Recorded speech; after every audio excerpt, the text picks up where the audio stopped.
ಸದಾಶಿವ ಸಮಾರಂಭಾಂ ಶಂಕರಾಚಾರ್ಯ ಮಧ್ಯಮಾಂ ಅಸ್ಮದಾಚಾರ್ಯ ಪರ್ಯಂತಾಂ ವಂದೇ ಗುರು ಪರಂಪರಾಂ ವಂದೇ ಗುರು ಪರಂಪರಾಂ. ನಾವು ಹಿಂದಿನ ಕ್ಲಾಸ್ನಲ್ಲಿ ಮುಂಡಕ ಉಪನಿಷತ್ತಿನಲ್ಲಿ ಮೂರನೇ ಮುಂಡಕದ 5 ಮತ್ತು 6ನೇ ಮಂತ್ರವನ್ನ ಅಭ್ಯಾಸ ಮಾಡಿದೀವಿ. 5, 6 ಕೂಡಿಸಿ ಹೇಳಿಬಿಟ್ರು ಅಪ್ಪವರು. 5ನೇ ಮಂತ್ರ ಯಾವುದು ಅಂದ್ರೆ ಸಂಪ್ರಾಪ್ತೈರ್ ನಮ ಋಷಯೋ ಧ್ಯಾನ ತೃಪ್ತಾಹ ಕೃತಾತ್ಮಾನೋ ವೀತರಾಗ ಪ್ರಶಾಂತಃ ತೇ ಸರ್ಗಂ ಸರ್ವಗಂ ಸರ್ವತಃ ಪ್ರಾಪ್ಯ ಧೀರ ಯುಕ್ತಾತ್ಮಾನ ಸರ್ವಮೇವ ವಿಶಂತಿ ಅನ್ನುವಂತ ಮಂತ್ರ. 6ನೇ ಮಂತ್ರ ವೇದಾಂತ ವಿಜ್ಞಾನ ಸುನಿಶ್ಚಿತಾರ್ಥ ಸನ್ಯಾಸ ಯೋಗ ಯತಯ ಶುದ್ಧ ಸತ್ವ ತೇ ಬ್ರಹ್ಮಲೋಕೇಶು ಪರಾಂತ ಕಾಲೇ ಪರಾಮೃತ ಪರಿಮುಚ್ಚಂತಿ ಸರ್ವೇ ಅನ್ನುವಂತ 2 ಶ್ಲೋಕಗಳ ಅರ್ಥವನ್ನ ಹಿಂದಿನ ಕ್ಲಾಸ್ ನಲ್ಲಿ ಮುಗಿಸಿದ್ರು. ಈಗ 7ನೇ ಶ್ಲೋಕ. ಏನದು 7ನೇ ಶ್ಲೋಕ ನೋಡೋ. ಈ 7ನೇ ಶ್ಲೋಕ ಕೇವಲ ವಿಧೇಯ ಮುಕ್ತಿ ಬಗ್ಗೆ ಹೇಳೋದು. ಜೀವನ್ ಮುಕ್ತಿ ಆದವ್ರಿಗೆ ವಿಧೇಯ ಮುಕ್ತಿ, ಜೀವನ್ ಮುಕ್ತಿ ಆಗದೆ ಇದ್ದವ್ರಿಗೆ ವಿಧೇಯ ಮುಕ್ತಿ ಇಲ್ಲ. ಜ್ಞಾನಿ ಸಾವು ಹೆಂಗಾಗ್ತದ್ರಿ ಯಾರಾದ್ರೂ ಕೇಳಬಹುದು. ಓದೋರು ಹೆಂಗ್ ಸಾಯ್ತಾನ ಹಂಗ ಸಾಯ್ತಾನ, ಜ್ಞಾನಿ ಹೆಂಗ್ ಸಾಯ್ತಾನೋ ಸ್ವಲ್ಪ ವ್ಯತ್ಯಾಸ ಅದ, ಅದನ್ನ ಹೇಳ್ತಾರ.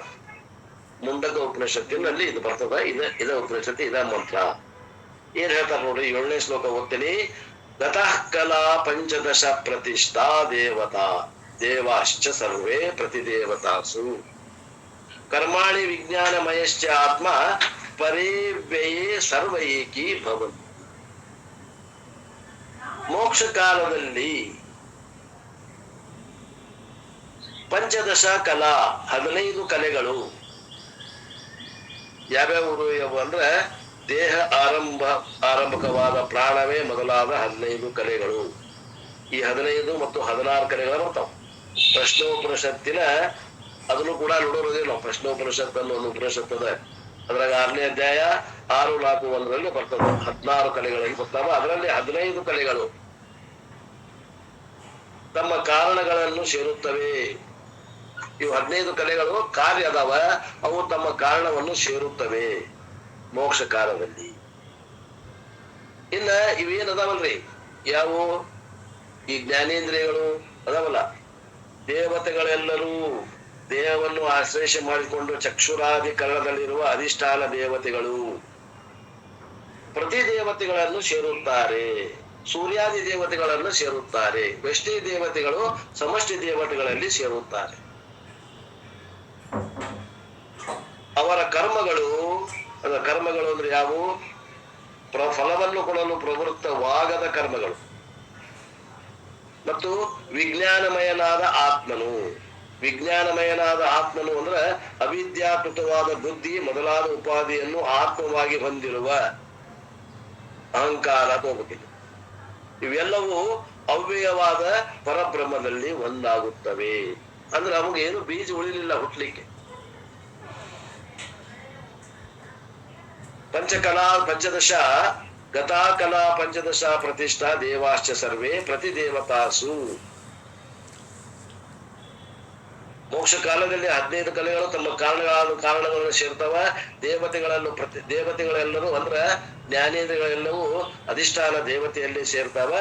ಕರ್ಮಗಳೆಲ್ಲವೂ ಕೂಡ ಅಹಂಕಾರ ಮೊದಲು ಮಾಡ್ಕೊಂಡು ಎಲ್ಲವೂ ಕೂಡ ಆ ಅವ್ಯಯವಾದ ಪರಮಾತ್ಮನಲ್ಲಿ ಸೇರುತ್ತವೆ. ಹಿಂಗಾಗಿ ಹುಟ್ಲಿಕ್ಕೆ ಏನು ಉಳಿಲಿಲ್ಲ, ಅಜ್ಞಾನ ಉಳಿಲಿಲ್ಲ. ಅಜ್ಞಾನ ಉಳಿತಂದ್ರೆ ಅವ ಹುಟ್ಟಿ ಬರ್ತಾನೆ. ಬೀಜ ಬೇಕಲ್ಲ, ಬೀಜನ ಇಲ್ಲಂಗಾಗ್ತದೆ. ಅದನ್ನ ಹೇಳ್ತಾರೆ ವಿಶೇಷವಾಗಿ ಅಪ್ಪವರು.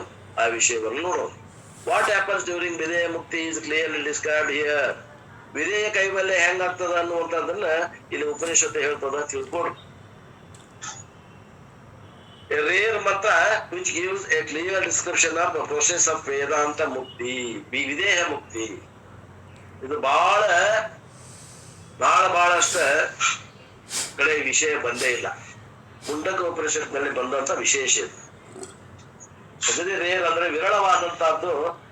ಅರ್ಥವನ್ನ ವಿರಳವಾದಂತಹ ಮಂತ್ರ ಇದು. ವಿಧೇಯ ಮುಕ್ತಿಗೆ ಸಂಬಂಧಪಟ್ಟದ್ದು ಹೆಚ್ಚಿಗೆ ಎಲ್ಲೂ ಇದು ಸಿಗುವುದಿಲ್ಲ. ಯಾಕಂದ್ರೆ ಜ್ಞಾನ ಆಗುದ ಬಹಳ ಕಮ್ಮಿ. ಇನ್ನು ವಿಧೇಯ ಮುಕ್ತಿ ಎಲ್ಲಿದ್ರಿ? ಜೀವನ್ ಮುಕ್ತಿ ವಿಲಕ್ಷಣ ಅಂದ್ರೆ ಸಾಕಾಗಿರ್ತದೆ. ಇನ್ನು ವಿಧೇಯ ಮುಕ್ತಿ ಸುದ್ದಿ ಮೊದಲವ್ರು ಯಾರ್ರಿ? ಎಲ್ಲೋ ಕೋಟಿಗೆ ಒಬ್ರು. 150 ಕೋಟಿ ಜನಸಂಖ್ಯೆ ಐತಂದ್ರೆ 150 ಮಂದಿ ಇರುವಾರ ಭಾರತದಾಗ. ಅಂತವ್ರ ಸುದ್ದಿ ಅದು, ಬಹಳ ಮಂದಿ ಸುದ್ದಿ ಅಲ್ಲ, ನಿಮ್ಮಂತವ್ರ ಸುದ್ದಿ ಅಲ್ಲ. ಎಲ್ಲೋ rarest of the rarest people, ಬಹಳ ಕಡಿಮೆ ಇರ್ತಾರೆ. 100 ಮಂದಿ ಹುಡುಕಾಡ್ತೀವಿ ನೋಡ್ರಿ ಭಾರತದಾಗ. ಅಂತ ವಿಧೇಯ ಮುಕ್ತಿಯನ್ನ ವಿಚಾರ ಮಾಡುವಂತವ್ರು ಅಂದ್ರೆ ಜೀವನ್ ಮುಕ್ತಿ ಆದವರ ವಿಧೇಯ ಮುಕ್ತಿಯನ್ನ ವಿಚಾರ ಮಾಡ್ತಾರೆ. ಅವ್ರಿಗೆ ಅಟ್ಟ ಗೊತ್ತಾಗ್ತದೆ, ಉಳಿದವ್ರಿಗೆ ಗೊತ್ತಾಗೋದಿಲ್ಲ. ಆದ್ದರಿಂದ ಇದು ಬಹಳ ಕಡಿಮೆ ಮಂದಿ ವಿಚಾರ ಮಾಡುವಂತ ವಿಷಯ ಇದು. As I said in the introduction, every ಜ್ಞಾನಿ is a mixture of material part called Anatma and a spiritual called Paramatma. ಮೊದಲು ಹೇಳಿದ್ರಲ್ಲ, ಈ ಶರೀರ ಮನುಷ್ಯ ಅಂದ್ರ ಇದರಲ್ಲಿ ಚೇತನನು ಅದ, ಅಚೇತನ ಎರಡರ ಮಿಶ್ರಣ ಮನುಷ್ಯ ಆಗ್ಯಾನ. ಅಚೇತನ ಯಾವ್ದದ? ಜಡವಾದ ಶರೀರ ಅದ. ಮನಸ್ಸು ಬುದ್ಧಿಗಳು ಜಡ ಅದಾವ. ಅವಕ್ಕೆ ಅಧಿಷ್ಠಾನವಾಗಿ ಚೇತನ ತತ್ವ ಏನದ? ಅದು ಆತ್ಮ ತತ್ವ ಅದ. ಆತ್ಮ ಅನಾತ್ಮಗಳ ಮಿಶ್ರಣವೇ ಈ ಮನುಷ್ಯ ಆಗಿದ್ದಾನೆ. ಮಟೀರಿಯಲ್ ಪಾರ್ಟ್ ಅನಾತ್ಮ ಜನರಲಿ ವಿ ಡಿವೈಡ್ ಇಂಟು ಶರೀರ ತ್ರಯಂ, ಪಂಚಕೋಶ ಎಟ್ಸೆಟ್ರಾ. ಈ ಅನಾತ್ಮವನ್ನ ನಾವು ಏನ್ ಮಾಡ್ತೀವಿ? 3 ಭಾಗ ಮಾಡ್ತೀವಿ ಅಥವಾ 5 ಭಾಗ ಮಾಡ್ತೀವಿ. 3 ಭಾಗ ಹೆಂಗ್ ಮಾಡ್ತೀವಿ? ಸ್ಥೂಲ ಶರೀರ, ಸೂಕ್ಷ್ಮ ಶರೀರ, ಕಾರಣ ಶರೀರ. 5 ಭಾಗ ಹೆಂಗ್ ಮಾಡ್ತೀವಿ? ಅನ್ನಮಯ ಕೋಶ, ಪ್ರಾಣಮಯ ಕೋಶ, ಮನೋಮಯ ಕೋಶ, ವಿಜ್ಞಾನಮಯ ಕೋಶ, ಆನಂದಮಯ ಕೋಶ. That is anatma component and the enclosed consciousness is atma component. ಅಲ್ಲಿ ಸ್ಥೂಲವಾಗಿ ತೋರುವುದು ಎಲ್ಲ ಅನಾತ್ಮದ, ಆ ಸ್ಥೂಲಕ್ಕ ಅಧಿಷ್ಠಾನವಾಗಿರುವಂತಹದ್ದು ಸೂಕ್ಷ್ಮವಾಗಿರುವಂತಹದ್ದು ಏನದ? ಅದು ಆತ್ಮತತ್ವ ಅದ. ಅದು ವಿಚಾರ ಮಾಡಿ ನಾವು. ಈಗ ಉಪನಿಷತ್ ಹೇಳ್ತದ, ದ ಅನಾತ್ಮ part will merge into total ಅನಾತ್ಮ. ಈ ವ್ಯಷ್ಟಿ ಅನಾತ್ಮ ಏನದ? ಸಮಷ್ಟಿ ಅನಾತ್ಮದಲ್ಲಿ ಕೂಡ್ತದೆ. ಅದ ಅರ್ಥ ಏನು? ಈ ಶರೀರದಲ್ಲಿ ಇರುವಂತಹ ಭೂಮಿ ಭಾಗ, ಈ ಹೊರಗ ಭೂಮಿ ಭಾಗ ಕಾಣಾಗತ್ತಲ್ಲ, ಹೊರಗ ಸ್ಥೂಲ ವ್ಯಾಪಕವಾದಂತಹ ಭೂಮಿ ಕಾಣಾಗತ್ತಲ್ಲ, ಆ ಭೂಮಿ ಒಳಗೆ ಹೋಗ್ತದೆ. ಇದ್ರೊಳಗಿನ ಜಲ ಏನೈತಿ? ಆ ಜಲದಾಗ ಸೇರ್ತದೆ. ಇದ್ರೊಳಗಿನ ಅಗ್ನಿ ಏನದ? ಹೊರಗಿನ ಅಗ್ನಿಗೆ ಸೇರ್ತದೆ. ಇದ್ರೊಳಗಿನ ಆಕಾಶ, ಇದ್ರೊಳಗಿನ ವಾಯು ತತ್ವ ಹೊರಗಿನ ವಾಯು ತತ್ವಕ್ಕೆ ಸೇರ್ತದೆ. ಇದ್ರೊಳಗಿನ ಆಕಾಶ ತತ್ವ ಹೊರಗಿನ ಆಕಾಶ ತತ್ವಕ್ಕೆ ಸೇರ್ತದೆ. ಅನಾತ್ಮ ವ್ಯಷ್ಟಿ ಅನಾತ್ಮ ಸಮಷ್ಟಿ ಅನಾತ್ಮದಲ್ಲಿ ಸೇರ್ತದೆ. ತಿಳ್ಕೊಳ್ರಿ. ಯಾಕಂದ್ರ ಈ ಪ್ರಕೃತಿ ಒಳಗ ಕೂಡ್ತದೆ. ಅದು ಚೇತನ ಕೂಡಕ್ ಬರಂಗಿಲ್ಲ. ಚೇತನ ಕೂಡ್ಲಿಕ್ಕೆ ಬರ್ತದೆ. ಆದ್ದರಿಂದ ಈ ವ್ಯಷ್ಟಿ ಅನಾತ್ಮ ಏನದ? ಸಮಷ್ಟಿ ಅನಾತ್ಮದಲ್ಲಿನ ಸೇರ್ತದ ಹೊರತು ಸಮಷ್ಟಿ ಪರಮಾತ್ಮೆಯಲ್ಲಿ ಸೇರುವುದಿಲ್ಲ. ತಿಳ್ಕೊಳ್ರಿ. ಆಸ್ ಐ ಸೆಡ್, ಸ್ಥೂಲ ಶರೀರ ಇಂಟು ಸ್ಥೂಲ ಪ್ರಪಂಚ. ಈ ಸ್ಥೂಲ ಶರೀರ ಸ್ಥೂಲ ಪ್ರಪಂಚದಲ್ಲಿ ಲಯ ಆಗ್ತದೆ. ಅದು ಏನು ಸ್ಥೂಲ ಪ್ರಪಂಚ? ವಿರಾಟ್. ಸೂಕ್ಷ್ಮ ಪ್ರಪಂಚ ಸಮಷ್ಟಿ ಸೂಕ್ಷ್ಮ ಪ್ರಪಂಚದಲ್ಲಿ ಲಯ ಆಗ್ತದೆ. ಅದೇನು? ಹಿರಣ್ಯ ಗರ್ಭ.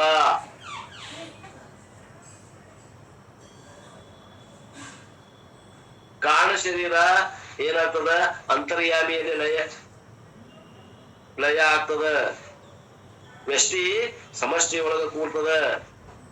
ಇದಕ್ಕೆ ಉದಾಹರಣೆ ಯಾವುದು ಅಂದ್ರೆ, ಒಂದು ಐಸು ತುಳುಕ್ತವ್ರಿ, ಅದು ಸಮುದ್ರದಾಗ ಏರಿ ಅದು ಸಮುದ್ರದಾಗ ಹೆಂಗ್ ಕರಗಿ ಕೂಡ್ತದ ಹಂಗ ಕೂಡ್ತದ. ಆ ಐಸ್ ಹೆಂಗ್ ಆಗ್ಯದ? ಸಮುದ್ರ ನೀರ್ದಾಗಿಂದ ಆಗ್ಯದ. ಮತ್ ಸಮುದ್ರದಾಗ ಹೋದ್ರೆ ಮತ್ ಕರಗಿ ಅಲ್ಲೇ ಕೂಡ್ತದ. When it is, there is a powerful sunlight called Jnanam. Jnana Surya melts the iceberg of Shariratrayam. ಸೂರ್ಯನ ಬೆಳಕಿನಲ್ಲಿ ಐಸ್ ಹೆಂಗ್ ಕರಗಿ ನೀರಾಗ್ತದ, ಹಂಗ ಇಲ್ಲಿ ಜ್ಞಾನ ಸೂರ್ಯನ ಸಾನ್ನಿಧ್ಯದಲ್ಲಿ ಈ ಶರೀರ ಕರಗಿ ಏನಾಗ್ತದ?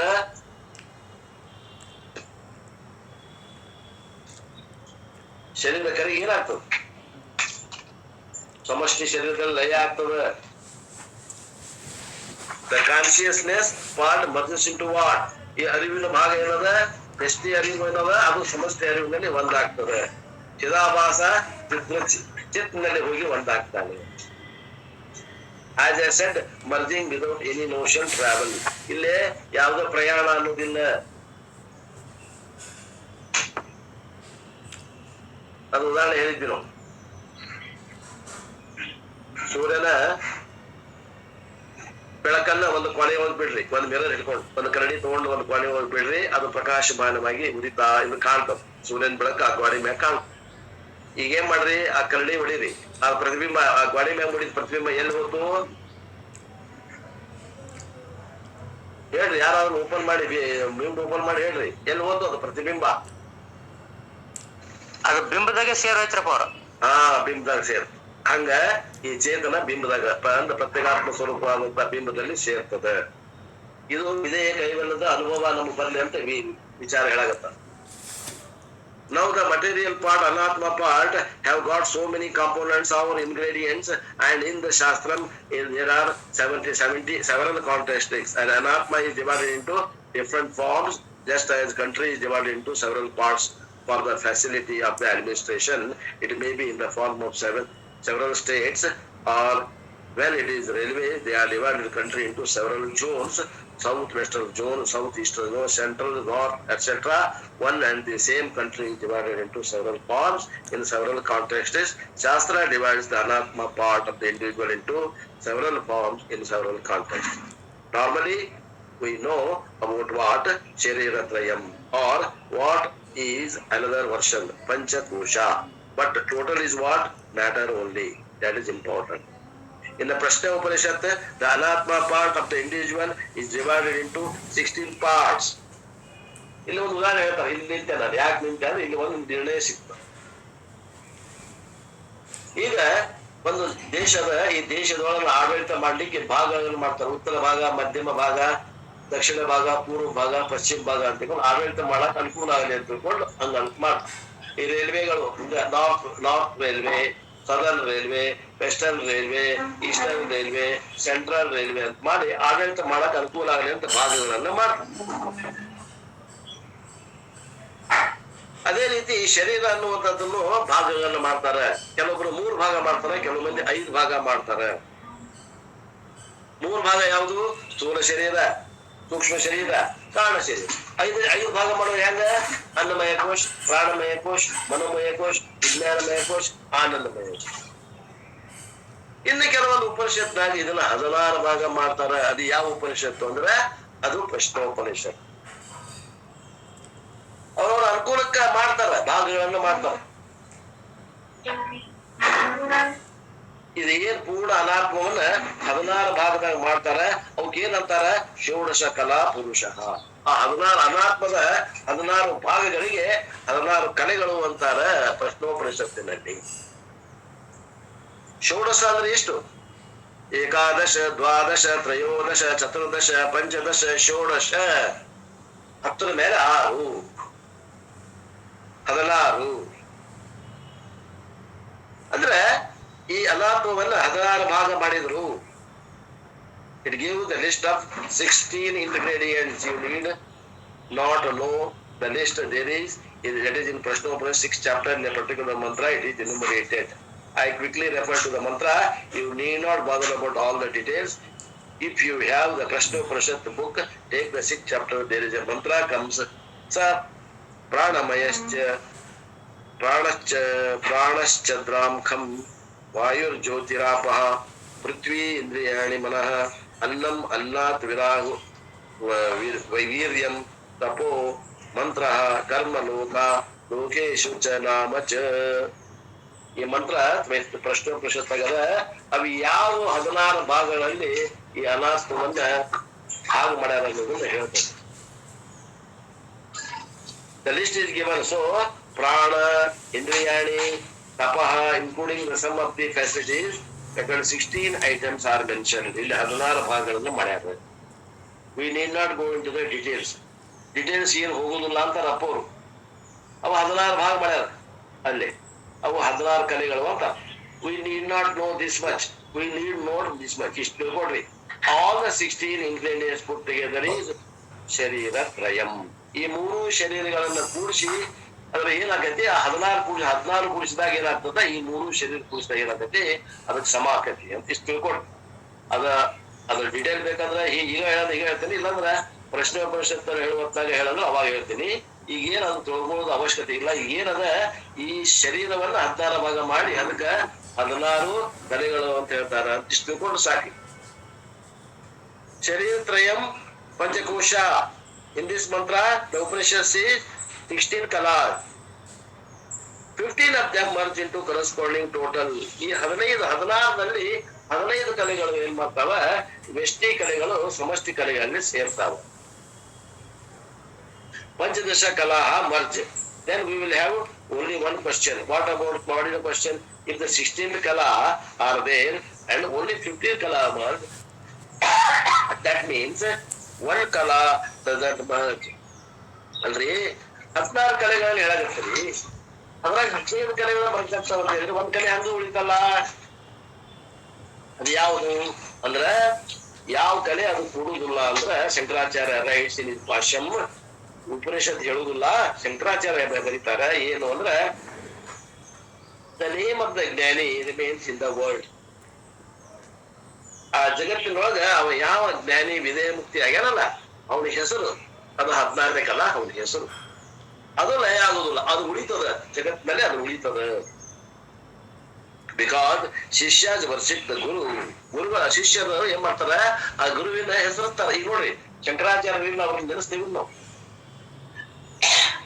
ನಮ್ಮ ತಂದೆ ಆದವ ನಮ್ಗ ವೇದಾಂತ ವಿಜ್ಞಾನ ಕೊಡ್ಲಿಲ್ಲ, ಶಂಕರಾಚಾರ್ಯರು ನಮ್ಮ ತಂದೆಗೂ ಸಮಾನ. ಆದ್ದರಿಂದ ಅವ್ನು ನಾವು ತಂದೆಗಿಂತಲೂ ಹೆಚ್ಚಿಗೆ ಸ್ಥಾನವನ್ನು ಕೊಡ್ತೇವಿಲ್ಲ ನಾವು ಮನಸ್ಸ ಇಚ್ಛೆಯಿಂದ. ಹಂಗ ಗುರುಗಳು ಶಿಷ್ಯರನ್ನು ನೆನೆಸುವುದರಿಂದ ಅವರ ಹೆಸರು ಅಜರಾಮರವಾಗಿ ಉಳಿಯೋದ್ರಿಂದ ಆ ಹೆಸರು ಅನ್ನುವುದು 16 ಕಲೆ, 16ನೇ ಕಲೆ ಹಂಗ ಉಳಿತದ. ದೇ ರಿಮೆಂಬರ್ ದ ಗುರು. ಆ ಶಿಷ್ಯರು ಗುರುಗಳನ್ನ ನೆನಪಿಸ್ಕೋತಾರ.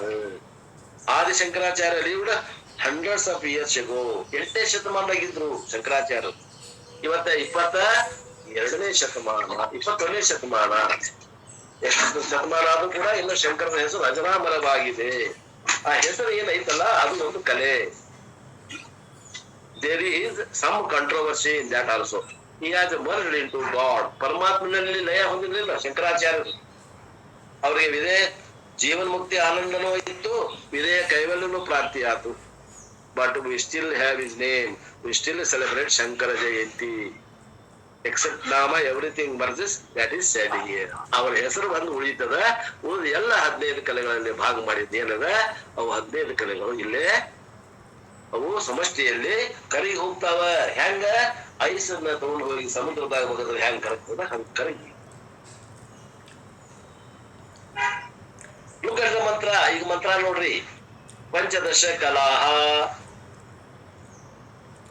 ಲೈಕ್ ಪ್ರಾಣ, ಖಂ, ವಾಯು, ಜ್ಯೋತಿ, ಆಪಹ, ಪೃಥ್ವಿ, ಇಂದ್ರಿಯಂ, ಮನಃ, ಅನ್ನಂ, ವೀರ್ಯಂ, ತಪಃ, ಶ್ರದ್ಧಾ, et cetera. Even the Panchabhutas, Bhutas are in the body. Is it not correct? In the body, Prithvi part is there. ನೋಡ್ರಿ ಈ ಶರೀರದಾಗ ಪಂಚ ಮಹಾಭೂತಗಳು ಅದಾವಿಲ್ಲ. ಪೃಥ್ವಿ ಅದ, ಪೃಥ್ವಿ ಏನ್ ಗಟ್ ಅದ ಅಷ್ಟು ಪೃಥ್ವಿ ಭಾಗ. ಏನ್ ನೀರು ಜಲ ಐತಿ ಅದೆಲ್ಲ ಜಲದ ಭಾಗ. ಏನ್ ಅದು ಹೀಟ್ ಭಾಗ ಐತಿ, ಉಷ್ಣತೆ ಭಾಗ ಅದು ಅಗ್ನಿಯ ಭಾಗ. ಏನ್ ವಾಯು ಐತಿ ಅದು ವಾಯುವಿನ ಭಾಗ. ಏನ್ ಪೊಳ್ಳ ಐತಿ ಅದು ಆಕಾಶದ ಭಾಗ. 5 ಭೂತಗಳು ಈ ಶರೀರದಾಗ ಅದಾವಿಲ್ಲ ನೋಡ್ಕೊಡ್ರಿ.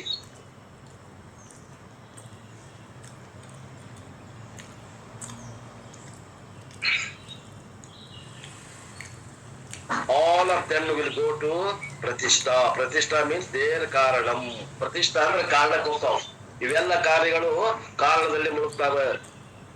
ವ್ಯಷ್ಟಿ ಕಾರ್ಯಗಳು ಸಮಷ್ಟಿ ಕಾರಣದಲ್ಲಿ ಮುಳುಗುತ್ತವೆ.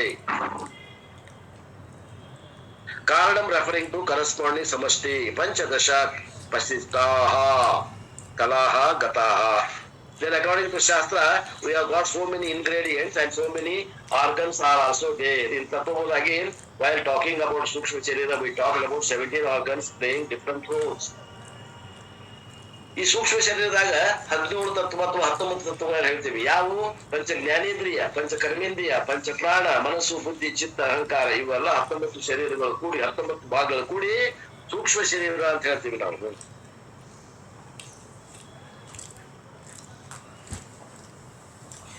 All of them function only because of blessing of corresponding devata. ಇವೆಲ್ಲವೂ ಯಾಕೆ ಕೆಲಸ ಮಾಡಕತ್ತಾವಂದ್ರೆ ಇವುಗಳಿಗೆ ಅಧಿಷ್ಠಾನವಾದಂತಹ ಅಲ್ಲಿ ಏನದ ಇಂದ್ರಿಯಗಳದಾವಲ್ಲ ಅವೇ ಅಧಿಷ್ಠಾನ ದೇವತೆಗಳು ಕೆಲಸ ಮಾಡಕತ್ತಾವ. ಆ ಹೊರಗಿನ ದೇವತೆಗಳು ಕೆಲಸ ಮಾಡಕತ್ತಾವ ಅಂತ ತಿಳ್ಕೊಂಡು ಸಮಷ್ಟಿ ಒಳಗಿರುವಂತಹ ದೇವತೆಗಳು ಕೆಲಸ ಮಾಡಕತ್ತಾರ ಅಂತ ತಿಳ್ಕೊಂಡು ವ್ಯಕ್ತಿ ಒಳಗಿರುವ ದೇವತೆಗಳು ಕೆಲಸ ಮಾಡಕತ್ತಾರ. ದೇವತಾ concept we have seen in ತಪ್ಪೋಬೋದ. We have to remember this.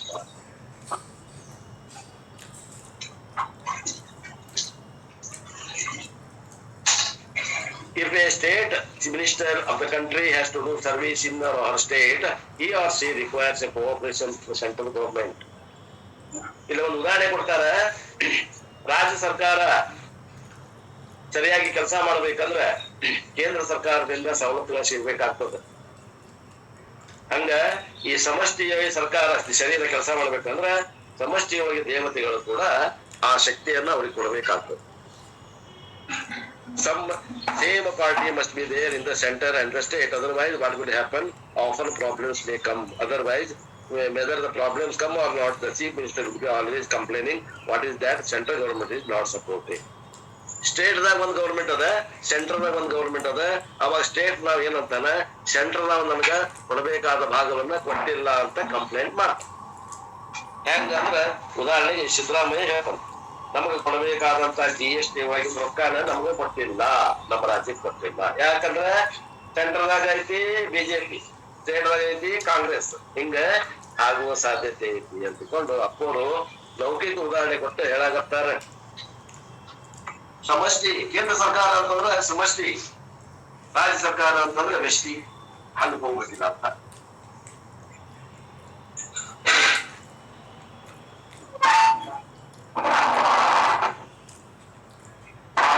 Samashti ವ್ಯಷ್ಟಿ.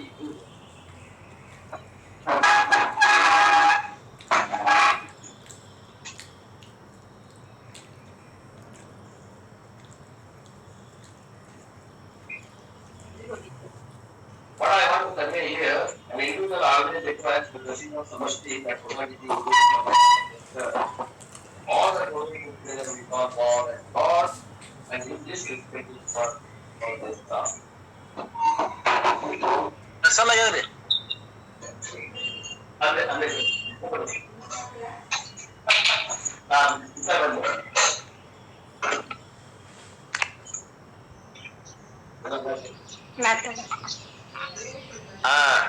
Hello ಕೇಳ್ತಲ್ರಿ?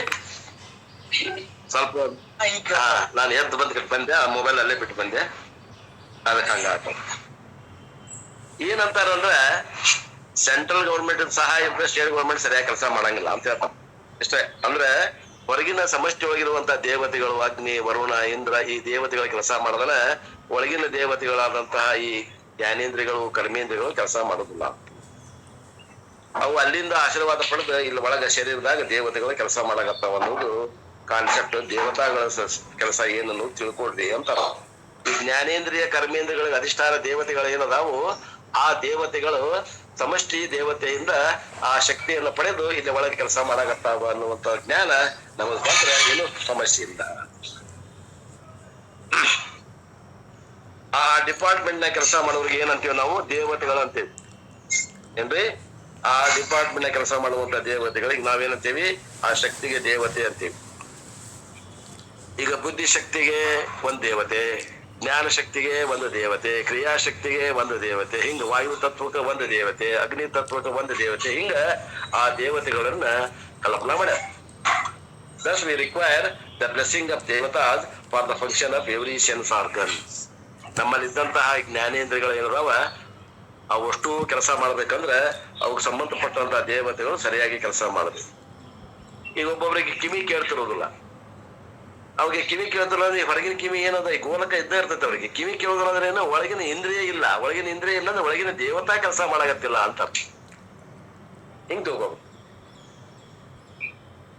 ಇದನ್ನೆಲ್ಲ ನಾವು ಮೊದಲ ನೋಡೇವಿ ಅಂತಾರ, ತತ್ವಬೋಧದಾಗ ನೋಡೇವಿ. ಶ್ರೋತ್ರಶ್ಯ ದಿಗ್ದೇವತಾ, ದಿಗ್ದೇವತೆಗಳು ಎಲ್ಲಿದಾವ ಕೆಲಸ ಮಾಡಿದ್ರೆ ನಮಗ ಶ್ರವಣ ಸರಿಯಾಗಿ ಆಗ್ತದ. ತ್ವಚ ವಾಯು, ಚರ್ಮಕ್ಕ ಯಾವ ದೇವತೆ ಐತಿ? ವಾಯು ದೇವತಾ ಅದ.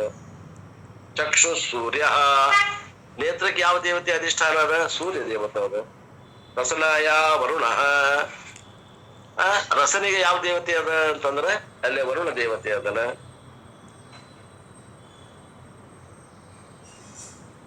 ಗ್ರಾಣಸ್ಯ ಅಶ್ವಿನೌ, ಗ್ರಾಣೇಂದ್ರಕ್ಕೆ ದೇವತಾ ಅಶ್ವಿನಿ ದೇವತೆಗಳು. ಇತಿ ಜ್ಞಾನೇಂದ್ರಿಯ ದೇವತಾ, ಈ ರೀತಿ ದೇವತೆಗಳನ್ನ ಇಲ್ಲೇ ಕಲ್ಪನಾ ಮಾಡ್ಯಾರ. ಅದ್ರಲ್ಲಿ ತಿಳ್ಕೊಬೇಕು. ಎಷ್ಟಿ ಸಮಷ್ಟಿಯೊಳಗ ಅವು ಹಾಗೆ ಕೆಲಸ ಮಾಡ್ತಾವ ತಿಳ್ಕೊಬೇಕು. And that devata power otherwise called devata amsha.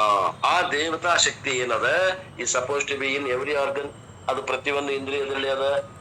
in your eye ಸೂರ್ಯ ದೇವತಾ is there. That is like blessing from the central government. ಕಣ್ಣಿನಲ್ಲಿ ಕಾಣುವಂತ ಶಕ್ತಿ ಯಾರದು? ಸೂರ್ಯಂದು. ಚಿಮ್ಮದಲ್ಲಿ ವಾಯು ದೇವತಾ ಎಲ್ಲದ? ಚರ್ಮದಲ್ಲಿ. And the prarabdha is not cooperate, what will happen? ದೇವತಾ ಅಂಶ will block. ಪ್ರಾರಬ್ಧ ಮುಗಿತು ಅಂದ್ರೆ ಆ ದೇವತಾ ಅಂಶ ಕೆಲಸ ನಿಂದಿಸ್ಬಿಡ್ತದ. Then what will happen? ಏನಾಗ್ತದೆ? The organ will have a problem. ಕಣ್ಣು ಕಾಣಂಗಿಲ್ಲ, ಕಿವಿ ಕೇಳಂಗಿಲ್ಲ.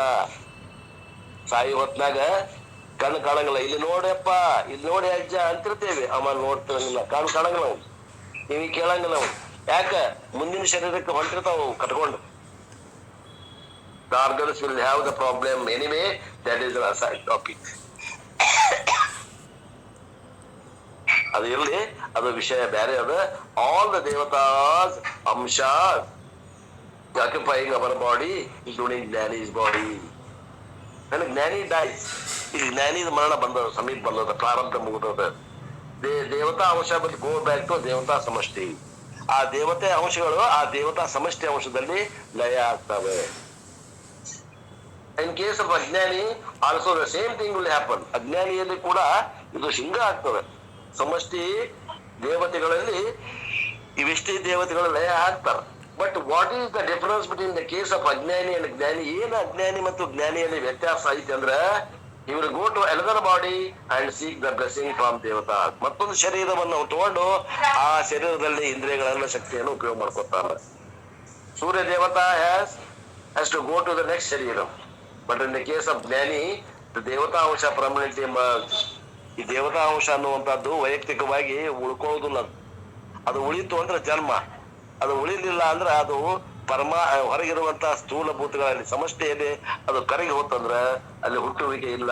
ಇನ್ಫ್ಯಾಕ್ಟ್ ದೇವತಾಸ್ are happy because one person has really accomplished the mission. ದೇವತೆಗಳಿಗೆ ಕೆಲಸ ಇಲ್ಲ, ಅವ್ರು ಏನ್ ಮಾಡ್ತಾರೋ ಆ ದೇವತೆಗಳೆಲ್ಲ ಪರಮಾತ್ಮ ಸ್ವರೂಪದಲ್ಲಿ ಸೇರಿಬಿಡ್ತಾರೆ. ಆ ದೇವತೆಗಳಿಗೆ ಈಗ ಏನದಾವ, ಆ ದೇವತೆಗಳಿಗೆ ಆನಂದ ಆಗೈತೆ. ಯಾಕಂದ್ರೆ ಒಬ್ಬ ಮನುಷ್ಯ ಮುಕ್ತನಾದ ಅಂತ ಅವು ದೇವತೆಗಳು. Therefore, look at the second line, ಸರ್ವೇ ದೇವಾಶ್ಚ. ನೋಡ್ರಿ ಎರಡನೇ ಲೈನ್ ನೋಡ್ರಿ, ಅಲ್ಲೈತಿ ಸರ್ವೇ ದೇವಾಶ್ಚ ಅಂದ್ರೆ ಏನು? ದೇವತಾ ಅಂಶ. ಸೂರ್ಯ, ಚಂದ್ರ, ವರುಣ ಏನ್ರಿ? ಚಂದ್ರ ಅಂದ್ರ ಮೂನ್. ದೇವತಾ ಈಸ್ ದ ದೇವತಾ ಆಫ್ ದ ಅರ್ಧನ್. ಚಂದ್ರಮ ಮನಸ್ಸೋ ಜಾತಃ. ಚಂದ್ರಮ ಯಾವ ದೇವತೆ? ಈಗ ಅಧಿಷ್ಠಾನ ದೇವತೆ ಅಂದ್ರೆ ಮನಸ್ಸಿಗೆ ದೇವತೆ. ಚಕ್ಷು ಸೂರ್ಯೋ ಅಜಾಯತ. ಮುಖಾದಿ ಇಂದ್ರಿಯಶ್ಚ ಅಗ್ನಿಶ್ಚ ಪ್ರಾಣವಾಯುರ್ಧ ಜಾಯತೆ. ನಾಭ್ಯ ಅಸಿಂದರಾಶ್ಚ ಚೀರ್ಷ್ಣೋ ಯೌಹು ತಮಾಮತ. ಪದ್ಯಾಂ ಭೂಮಿರ್ ದಿಶಾ ಶ್ರೋತಶ್ಚ ತತ ಲೋಕ ಅಕಲ್ಪಯಾನ್. All for this purpose we have to use all of them. What is the primary mission to be accomplished is Veda mitam purusham mahatam ati aditya varnam tamasastu pare. I have to understand Veda aham etam purushah. That is the purpose of the life. Jnani has done that. ಜ್ಞಾನಿ ಏನದ, ಆ ಒಂದು ಜೀವನ ಎದಕ್ ಬಂದಿತ್ತು ಅದು ಪೂರ್ಣ ಆಗ್ಯದ, ಮಿಷನ್ ಕಂಪ್ಲೀಟ್ ಆಗ್ಯದ. ಅವನ ಕೆಲಸ ಎದಕ್ ಹುಟ್ಟ್ಯಾನ ಮನುಷ್ಯ ಅಂದ್ರೆ ಯಾರು ಅಂತ ತಿಳ್ಕೊಳ್ಳೋದಕ್ಕೆ ಹುಟ್ಟ್ಯಾನ, ತಿಳಿದು ಮುಕ್ತನಾಗ್ಲಿಕ್ಕೆ ಹುಟ್ಟ್ಯಾನ. ಅವ ಮುಕ್ತನಾಗಿಬಿಟ್ಟ. ಮುಂದ ಹುಟ್ಟುವುದು ಅವಶ್ಯಕತೆ ಇಲ್ಲ. ದೇರ್ಫೋರ್ ಸರ್ವೇ ದೇವಾಶ್ಚ ಪ್ರತಿ ದೇವತಾಸು. ದ ಕರಸ್ಪಾಂಡಿಂಗ್ ಸಮಷ್ಟಿ ದೇವತಾ ದೇ ಗತಾಹ ಮರ್ಜ್ ಇಂಟು ಅಂಡ್ ಕರ್ಮಾಣಿ. ಆಲ್ ದ ಕರ್ಮಾಸ್ ಆರ್ ಡಿಸಾಲ್ವ್ಡ್ ಇಂಟು ಸಮಷ್ಟಿ ಕರ್ಮಾಣಿ, ಎಸ್ಪೆಷಲಿ ಸಂಚಿತ ಕರ್ಮ. Because the prarabdha is exhausted and agami is avoided. ಪ್ರಾರಬ್ಧ ಮುಗಿತು, ಮುಂದೆ ಭೋಗಿಸ್ಬೇಕು. ಆಗಾಮಿ ಅಭಿಮಾನದಿಂದ ಹೋತು, ಸಂಚಿತ ಜ್ಞಾನದಿಂದ ಕರಗಿ ಹೋತು. ಆದ್ದರಿಂದ ದೇ ನೀಡ್ ನಾಟ್ ಮರ್ಜ್. ಆಗಾಮಿ need not merge. It has to come. So why should it merge? Prarabdha need not merge. Why? Since it is exhausted. ಪ್ರಾರಬ್ಧ ಕರಗುದಿಲ್ಲ, ಅದನ್ನ ಭೋಗಿಸೇ ತೀರ್ಸ್ಯಾರ ಅವ. Therefore, the unexhausted ಸಂಚಿತ ಆರ್ ಮರಳಿತು ಸಮಷ್ಟಿ. ಅಜ್ಞಾನಿದ ಏನಾಗ್ತದೆ, ಏನೇನು ಸಂಚಿತ ಕರ್ಮದಾವು ಅವು ಸುಟ್ಟೋಗಿಲ್ಲ ಜ್ಞಾನದಿಂದ, ಆದ್ರಿಂದ ಅವು ಹುಟ್ಟಿ ಬರ್ತಾನೆ. ಕರ್ಮಾಣಿ ಚ ಗತಃ, ಗತಃ verb is added to every one. ಕಾಲಃ ಗತಃ, ದೇವಃ ಗತಃ, ಕರ್ಮಾಣಿ ಗತಃ. ಯು ಶುಡ್ ನಾಟ್ ಸೇ ಕರ್ಮಾಣಿ ಗತಃ ಅಪ್ ಟು ದಿಸ್ ಅನಾತ್ಮ ಮರ್ಜಿಂಗ್ ಇಂಟು ಸಮಷ್ಟಿ. ಅನಾತ್ಮವು ಸಮಷ್ಟಿ ಅನಾತ್ಮದಲ್ಲಿ ಕೂಡ್ತದೆ. And what about the enclosed ಆತ್ಮ? ಆತ್ಮ ಏನಾಗ್ತದೆ? ವಾಟ್ ಹ್ಯಾಪನ್ಸ್ ಟು ಆತ್ಮ? ವಿಜ್ಞಾನಮಯ ಆತ್ಮ. ಹಿಯರ್ ವಿಜ್ಞಾನಮಯ ಆತ್ಮ ರೆಫರ್ಸ್ ಟು ಜೀವಾತ್ಮ. ದ ಎನ್ಕ್ಲೋಡ್ ಕಾನ್ಸಿಯಸ್ ಕಾಲ್ಡ್ ಕ್ಷೇತ್ರಜ್ಞ. ಸೊ ವಿಜ್ಞಾನಮಯ ಆತ್ಮ ಪರ ಏಕೀ ಭವಂತಿ, ಇಟ್ ಮರ್ಜಸ್ ಇಂಟು ಟೋಟಲ್ ಪರಮಾತ್ಮ. ಅವ ಏನಾಗ್ತಾನ? ವಿಜ್ಞಾನಮಯ ಆತ್ಮ ಏನದಾನ ಅವ ಪರಮಾತ್ಮಲ್ಲಿ ಕೂಡಿ ಒಂದಾಗ್ತಾನ ವಿತೌಟ್ ಎನಿ ಮೂವ್ಮೆಂಟ್, ಯಾವುದು ಚಲನೆ ಇಲ್ಲ. And what is example you should remember? ಏನು ಉದಾಹರಣೆ ಕೊಡ್ತೇವೆ ನಾವು ಅಂದ್ರೆ, just as pot space merges into total space. ಘಟಾಕಾಶವು ಮಠಾಕಾಶದಲ್ಲಿ ಒಂದಾದಂತೆ. ಯಾವಾಗ ಗಡಿಗೆ ಹೊಡಿತದ ಅವಾಗ ಘಟಾಕಾಶವು ಮಠಾಕಾಶದಲ್ಲಿ ಮಹಾಕಾಶದಲ್ಲಿ ಒಂದಿದಂತೆ. A merge in which no travel is involved. ಇಲ್ಲಿ ಏನದ, ಯಾವ ಪ್ರಯಾಣ ಇಲ್ಲದಂತಹ ಈ ಒಂದು ಏಕತ್ವ, ನೋ ಟ್ರಾನ್ಸ್ಫಾರ್ಮೇಶನ್ ಇಸ್ ಇನ್ವಾಲ್ವ್ಡ್. ಸೊ ಪರ ಏಕೀ ಭವಂತಿ ಸರ್ವೇ. In short, everything merges into Ishwara which is ಅವ್ಯಯಂ. ಅವ್ಯಯನಾದ ಪರಮಾತ್ಮನಲ್ಲಿ ಒಂದಾಗ್ತಾನ ಜ್ಞಾನಿ. ಅವ್ಯಯ ಅಂದ್ರೆ ಏನು? ವ್ಯಯರಹಿತವಾದದ್ದು. ಯಾವುದು ವ್ಯಯರಹಿತ? ಶಾಶ್ವತವಾಗಿರುವಂತಹದ್ದು. This is the beautiful description of ವಿಧೇಯ ಮುಕ್ತಿ ಆಫ್ ಎ ಜ್ಞಾನಿ. ಇಲ್ಲಿ ವಿಧೇಯ ಮುಕ್ತಿ ಅನ್ನುವಂಥದ್ದು ಜ್ಞಾನಿಗೆ ಹೆಂಗ್ ಆಗ್ತದೆ ಅನ್ನುವಂಥದ್ದನ್ನು ಹೇಳಿದ್ದಾರೆ. Details of which we will see in the next class, and the next class will conclude the Mundaka Upanishad. ಮುಂದಿನ ಕ್ಲಾಸ್ನಲ್ಲಿ ಮುಂಡಕ ಉಪನಿಷತ್ ಮುಗಿದು ಹೋಗ್ತದೆ. ಆ ವಿಷಯವನ್ನು ನಾವು ಮುಂದಿನ ಕ್ಲಾಸ್ನಲ್ಲಿ ನೋಡೋಣ ಅನ್ನೋವರೆಗೆ ಇವತ್ತಿನ ಈ ವಾಗ್ರೂಪ ಸೇವೆಯನ್ನು ಗುರುಪಾದಕ್ಕೆ ಸಲ್ಲಿಸಿ ನನ್ನ ವಾಣಿಗೆ ವಿರಾಮ.